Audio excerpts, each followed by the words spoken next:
नमस्कार, मैं हूं करमवीर। आप देख रहे हैं देशों दुनिया। हमारे साथ है वरिष्ठ पत्रकार सूरज जी सर। नमस्कार।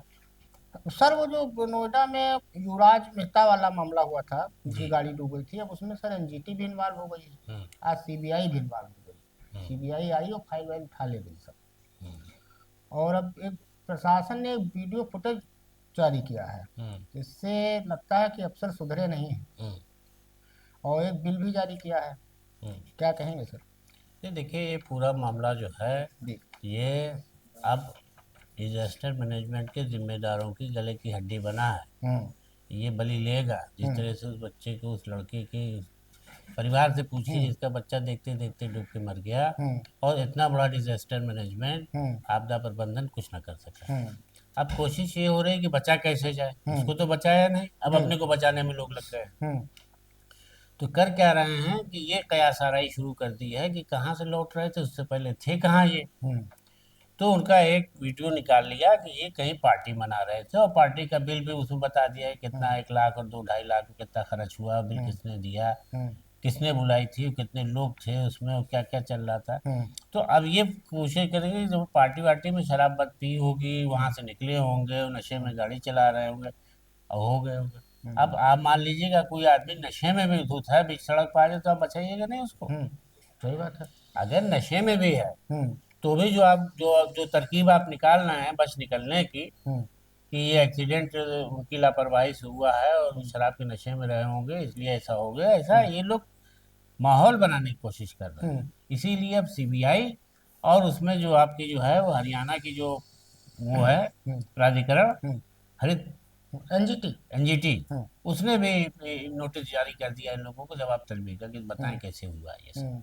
तो इस तरीके से ये देखिए, अब इसमें जो है जनता के बीच जो सोशल मीडिया पर चल रहा है, उसमें कितना लोग नाराजगी जता रहे हैं कि अब ये हम्म। तुम साबित करना चाह रहे हो कि वो शराब पिए था, हम्म। तो क्या शराबी को नहीं बचाओगे। हम्म। यहाँ तक लोग लिख रहे हैं कि अपने घर जाते हो कैसे अपने बच्चों से का सामना करते हो, हम्म। ऐसे घटनाओं के लिए जो तुम्हारी ड्यूटी थी वो तुमने कुछ नहीं किया हुआ। हम्म। अब सर, स्वामी अवधूतेश्वरानंद वाला शंकराचार्य जी का मामला तूल पकड़ता जा रहा है। अब इसमें आरएसएस के इंद्रेश कुमार से लेके मुख्यमंत्री योगी आदित्यनाथ भी आज बोले। और मेला प्रशासन ने दूसरा नोटिस भी उनको जारी कर दिया फिर।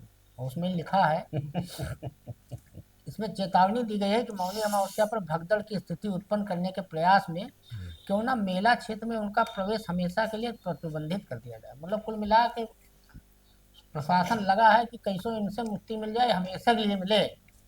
क्या कहेंगे सर? अच्छा, आपने ये देखा कि इससे पहले कभी धर्मगुरुओं की इस तरह के मतभेद या उस तरह की बात कभी हम्म। सड़कों पर आई थी? ना, कभी नहीं। नोटिस पत्री और ये और प्रशासन नोटिस दे, हम्म। प्रशासन कोई अधिकार नहीं किसी संत से पूछने का, फिर भी उसने पूछ लिया। हम्म। आधार ये बना लिया कि आप सुप्रीम कोर्ट की अवमानना कर रहे हैं। हम्म। वो ये कह रहे हैं कि हम बिल्कुल नहीं कर रहे हैं, आपने हमारी अपमान किया नोटिस जारी करके, अब हम्म। दूसरा जारी कर दिया। हम्म। अरे, तो दिक्कत ये है कि शायद स्वामी अवधूतेश्वरानंद जी जो हैं, जी। ये सरकार की कार्यप्रणाली को लेके हम्म। लगता है कि कभी कुछ ऐसा बयान देते रहे हैं हम्म। जिसकी बिना पर वो एक हॉट वाटर में नजर आ रहे हैं। हम्म। कि मौनी अमावस्या का भगदड़ का इल्जाम और वो सब उन पर लगा करके हम्म। उनको नोटिस में बताया जा रहा है कि आपकी वजह से भगदड़ हुई थी, ये हुई थी, क्यों ना आपको जो है हमेशा के लिए प्रतिबंधित कर दिया जाए। हम्म। उधर वो इल्जाम लगा रहे हैं कि आपने हमारे साथ अपमान किया। हम्म। इसी बीच कहीं इंद्रेश जी से मुलाकात हो गई है, हम्म। संघ के जो हम्म। वो हैं हम्म। सीनियर हम्म। इंद्रेश जी। जी। इंद्रेश जी से भी उन्होंने ये बात कही कि उसके स्वामी के साथ और संतों के साथ ऐसा सलूक हो रहा है हम्म। संत के राज में, हम्म। बताइए कहाँ तक उचित है। हम्म। तो वो ये बोले हैं जी। इंद्रेश जी कि ऐसा लगता है कि शायद सरकार के विरोध करने की हम्म। आपकी आदत सी बन गई, हम्म। ऐसा शायद कुछ बोले हैं। हम्म। तो उन्होंने कहा है कि अब मेरा तो यही ईश्वर से प्रार्थना है कि सबको सद्बुद्धि दे और हम्म। सब लोग जो है ईश्वर के बताए रास्ते पर चले। हम्म। आप तो संत है। हम्म। तो खैर बहरहाल वो इंद्रेश जी ने तो बस खाली ये कह दिया है हम्म। कि भाई अब आपने जो बात कही है मैं नहीं समझ रहा हूँ कि सरकार क्यों ऐसा कर रही है। हम्म। उससे वो कोई बात सामने नहीं आई, लेकिन कुल ले दे करके हम्म। जनता के बीच और जो आपके संतों के से जुड़े लोग होते हैं उनमें बड़ा आपस में उठापटक मची हुई है। वो उन्होंने इल्ज़ाम लगा दिया है कि हमारे बटुकों को मारा गया, उनकी चोटी खींची गई और उनको पर पुलिस ने अत्याचार किया है, हम्म, उनको मारा पीटा है और मेरी हत्या करने की कोशिश की गई है। हम्म। अब सर डोनाल्ड ट्रंप ग्रीनलैंड को लेकर यूरोपियन देशों पर टैरिफ लगाने की धमकी उन्होंने वापस ले ली है। हम्म, ट्रंप ने साफ कहा है कि वे डेनमार्क समेत किसी भी यूरोपियन देश पर ग्रीनलैंड के मुद्दे को लेकर कोई टैरिफ नहीं लगाएंगे। हम्म, दावोस में थे अपने मोदी जी तो गए नहीं, डरते हैं उनसे। हम्म, और दूसरा वो बोर्ड ऑफ पीस में भी अभी तक भारत का कुछ क्लियर नहीं है कि वो जाएगा कि नहीं जाएगा, 1 lakh dollar, 1 lakh billion dollar दे के। हम्म, और ईरान में भी स्थिति सर वही से चल रही है। ईरान में प्रदर्शन में 3,170 लोगों की मौत हो चुकी है, हम्म, 28 दिसंबर से शुरू हुई थी। हम्म। कुल मिला के ट्रंप का ही कहर है, वो चाहे ग्रीनलैंड हो, चाहे ईरान हो, चाहे वो टैरिफ हो, चाहे बोर्ड ऑफ पीस हो गाजा को लेके। क्या कहेंगे सर? देखिए, नाटो देश और यूरोपियन जो यूनियन है, जी। कंट्रीज हैं, वो जो ग्रीनलैंड पर कब्जे की बात करने की इन्होंने कही थी, हम्म। उससे वो उनसे सहमत नहीं थे। हम्म। हालांकि ट्रम्प बार बार कहते थे यूरोपीय यूनियन को अमेरिका ने बचाया था हम्म। और उसका एहसान है, इसलिए हमारे साथ आप लोगों को सहमति जताना चाहिए, ना कि आप लोग विरोध कर रहे हैं। हम्म।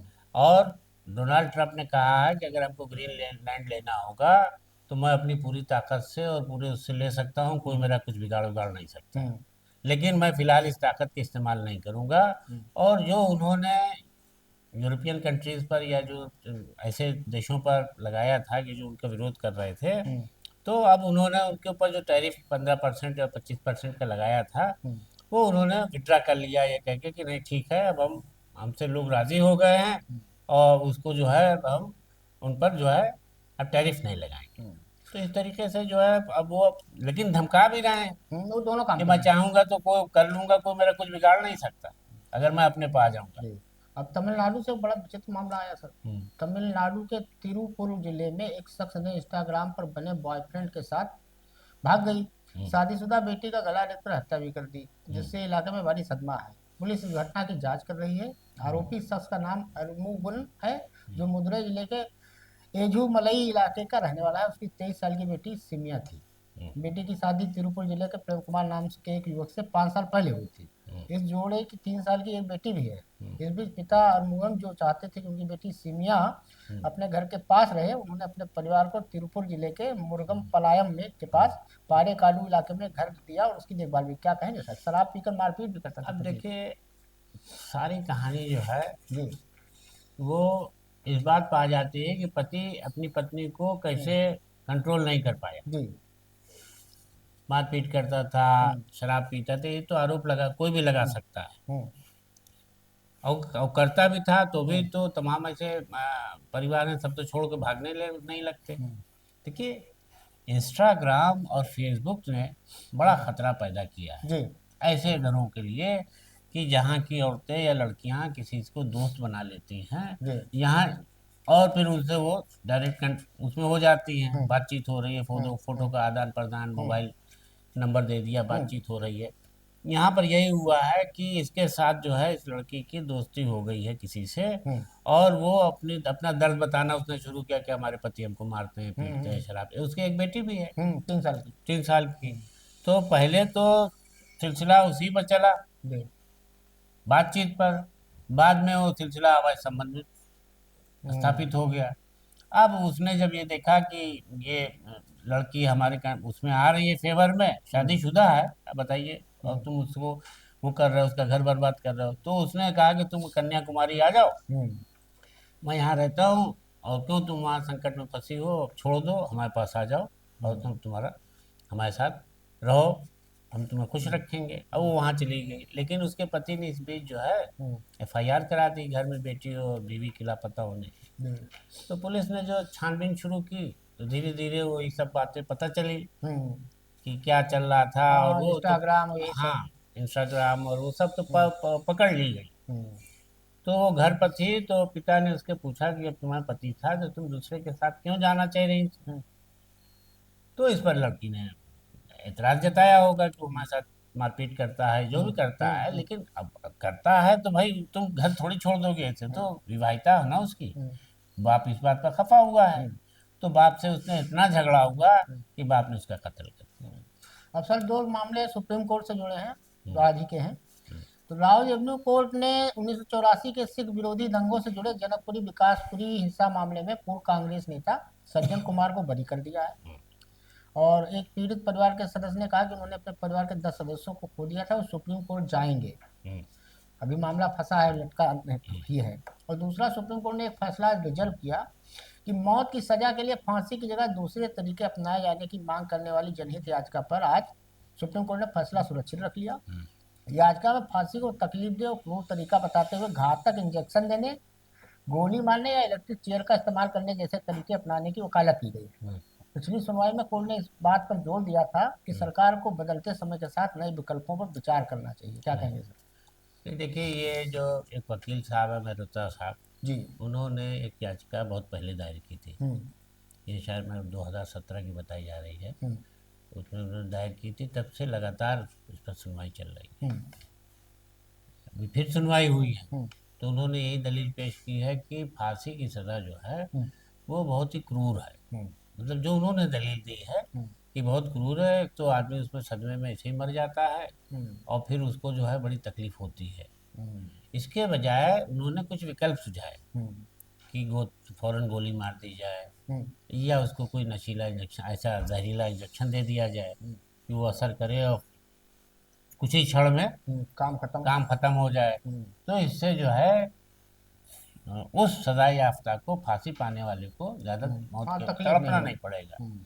लेकिन अदालत ने इस पर जो है वो केंद्र सरकार को, न्याय विभाग को नोटिस भेजा कि वो दे, समीक्षा करके बताए कि क्या ये उचित है कि नहीं है। कोर्ट ऐसे फैसला तो केंद्र सरकार ने जो भेजा जवाब, तो उन्होंने, केंद्र सरकार ने उस पर जवाब ये भेजा कि यही तरीका जो है सबसे ज़्यादा सॉलिड है। सॉलिड से मतलब फांसी वाला, इसमें कोई कहीं भी लोचा नहीं है, कहीं पर कोई दिक्कत नहीं है और यही सबसे ज़्यादा कारगर है और फांसी को बदला नहीं जा सकता। तो उस पर सुप्रीम कोर्ट ने फैसला सुरक्षित कर लिया। हाँ, फैसला सुरक्षित कर लिया। लेकिन ये अपनी टिप्पणी जरूर की है कि समय के साथ सरकार को भी तरीकों पर बदलने पर सोचना चाहिए। तो आज के लिए इतना ही, धन्यवाद।